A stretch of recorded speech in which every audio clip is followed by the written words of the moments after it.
إذا وقعت لقمة من الحرام في بطن ابن آدم لعنه كل ملك في السماء والأرض ما دامت تلك اللقمة ببطنه وإن مات على تلك الحالة فمأواه جهنم. যদি পরিবারের পেটের মধ্যে এক লুকমা হারাম ঢুকে আসমান জমিনের সমস্ত দেবতা তার লানত পোষণ করতে থাকে যতক্ষণ পর্যন্ত পেটে হারাম অবস্থান করে ওই অবস্থায় যদি মারা যায় তার পিতার দায় দিতে হয় না। তাকে মারামারি কাটাকাটি খুব হারামি সব কিছু ভুলে হারাম সব কিছুর বলছি মুসলমান হারাম খেতে পারে হারাম খেতে পারে নিরাপ না খেয়ে মারা যাবে হারাম খাবে হারামে আরাম হারামে কিনে মুসলমান হারাম খায় জেনা করে জেনিসারের মধ্যে লিপ্ত থাকে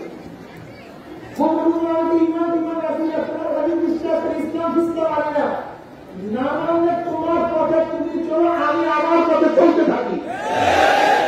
দেখা হবে কি আমাদের বলে দেখা হবে আমি আগেই বলছি গ্রুপ দুইটা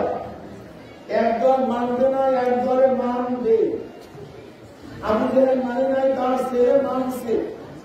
ফেরাউন মানে নাই তার স্ত্রী মানছে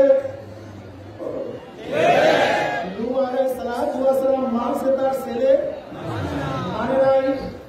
লূত আলাইহিস সালাম মানছে তার স্ত্রী মানে নাই কি বুঝলে আদম আলাইহিস সালাম দুই ছেলের মধ্যে হাবিল মানছে কাবিল মানে নাই আবু তালেব মানে তার ছেলে মানছে হযরত খালিদ মানছে তার বাবা মানে নাই বেলাল হাবশী রাদিয়াল্লাহু তাআলা গোলাম